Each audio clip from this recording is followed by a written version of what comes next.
Alright viewers, so we're back. Our 91 Cannondale SC600, and what I'm going to do today is I'm going to grease the bearings in the headset. I've done the rear wheel, done the bottom bracket, and I'm actually going to do the front wheel bearings too. So first, to remove the front wheel, we release the brake. That just is a quick release so you can take the wheel off easily. And then you've got the quick release down here. So I'm going to drop the front wheel out, and then I'm going to remove the brake, the front brake, so that I can take the handlebar off and just set it aside, and then we can unbolt the fork and take it out, and I'll show you the bearings. So the brake, it's a 5mm Allen wrench, and so we'll just spin that out. Comes out real easy. And what I recommend is not dropping the bolt like that. What I recommend is just putting it back together so that you don't lose track of it. You can just leave it hang there. Now I need to loosen the handlebar, and this one has a 6mm Allen wrench there, so I'll attempt to loosen this one up. I'll just give it a few loosens, and sometimes you have to pop it down a little bit. And then it should, if everything goes well, slide right out. So there you go, nice and clean. Sometimes these get a lot of corrosion. Again, I've noticed on this bike, it's been indoors its whole life. It's nice and clean, everything works. So then I just need to set this aside. What I like to do is try to hook it somehow on the frame so it just doesn't get in the way as best you can. So that leaves us with the fork. You're going to need a good sized tool such as this.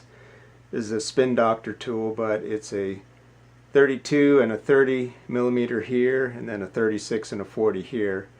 We need the 32 for the top bolt here. So it's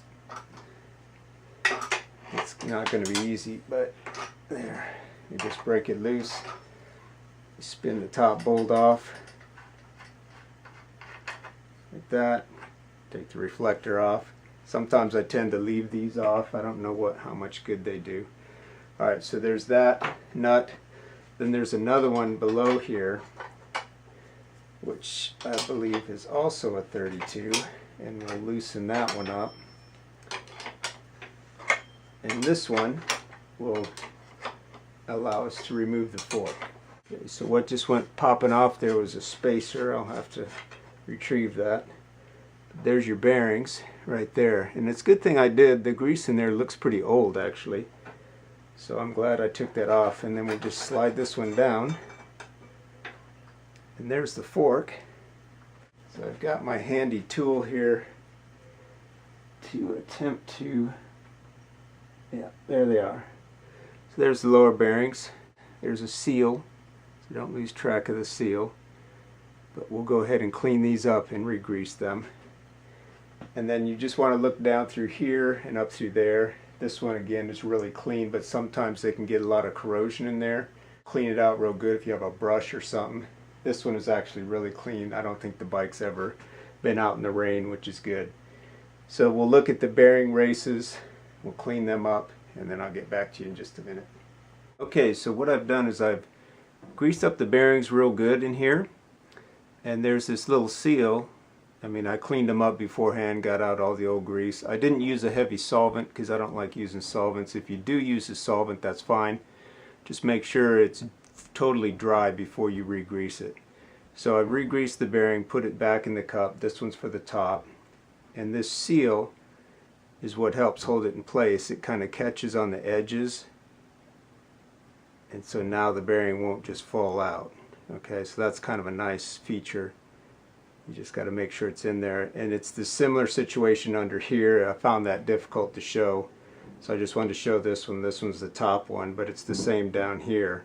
I've already greased those bearings, put in, and the seal is holding it in place. So what I'm going to do now is take the fork.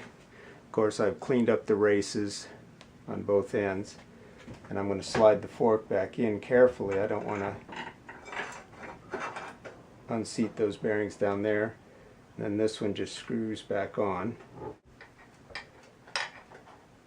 Okay, so I've got it on, and motion is good. You want to make sure that there's no end-to-end play, so you just do it by hand. You don't want it to be loose, but you don't want it to be too tight either. Okay, so that's pretty good right there. Alright, so I'm going to put the spacer back in, if I can. There we go. The reflector, and then this is the lock nut. Just goes on top. Okay, one thing I forgot to mention is this O-ring.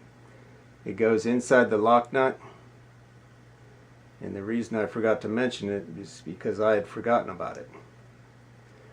So this O-ring goes inside the lock nut, right in there.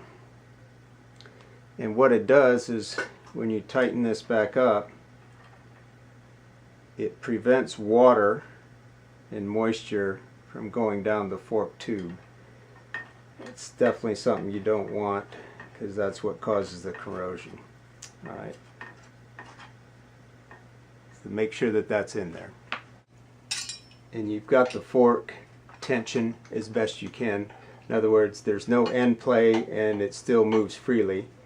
You have to hold the bottom nut with the thin tool and tighten the top one with the bigger wrench. Now this is tricky because it can take the tension off. You want this top nut to be fairly tight, okay? You don't want this coming loose, obviously. So I think I've got it pretty good. You want to check, okay, does it move freely? Yes. It rolls back and forth freely. Is there any up and down end play? No. Side to side, there's no play. It moves freely. That's what you want. It may take a couple of times, because when you're holding the one and tightening this one, it may move the distance between here, and then it may put some play in it. So what I find is, if you tighten the bottom one a little tighter than you'd like, spin this one down, and when you pull it this way, it tends to unscrew this one slightly, and what happens is you get just the right amount of play. This one's good. There's no up and down play, and it spins freely. Alright, next thing I'm going to do is put the handlebars back on, because I'm going to want to put some bar tape in on this one, and it's easier to put the bar tape on when you've got a steady surface to work on. So this time I'm just going to use my 3 wrench tool here. So I'll just spin it down till it starts to grab, and then I'll line it up as best I can and just tighten it. Alright, so it's hooked up again. I'll put the brake back on. Okay, so one thing I like to do before I put the brake pads back on is just run a file across them, just to clean some of the glazing off. And I find, I don't know if you really need to do this, but I like doing it just to give the rims a nice clean surface to mate to. I don't know how well you can see that in there, but these were glazed pretty good, and so I'm just cleaning some of that glaze off. I always go up and down. I don't go with the way the rim spins through. I go against it, so it kind of gives it a fresh surface and gets rid of some of that material that's picked up from the edge of the rim. Gives it a better braking surface, I find. There. That one's pretty good. We'll go over here and do the same thing.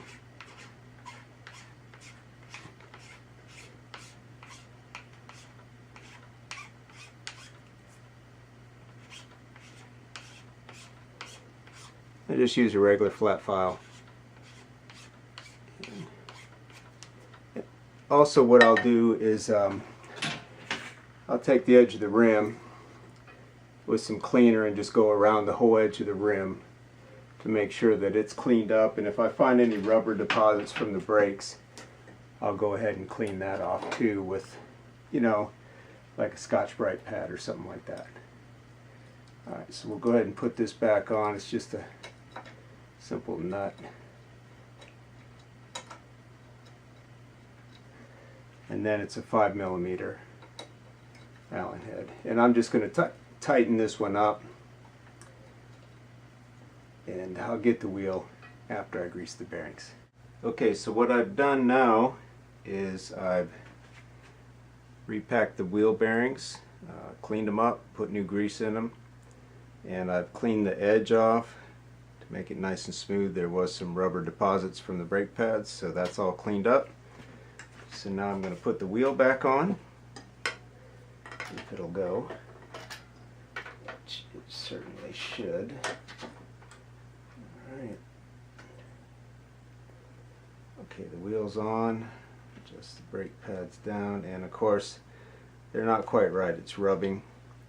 So this is where I'll get my 5mm tool out, Allen tool, and I'll just adjust it so you want to make sure this bolt is tight when you're done and the wheel spins freely.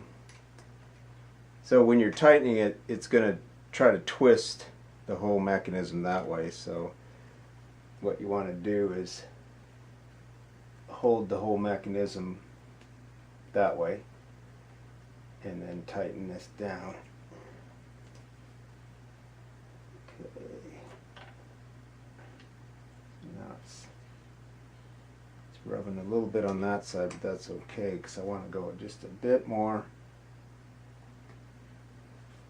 And there it is. Wheels spinning freely. Brakes work good. Headset is greased. Everything's ready. The next thing will be the bar tapes. So thanks for watching video 4. Go ahead and leave your thoughts and comments, and I'll see if I can answer any questions you may have. But I'm calling that one done.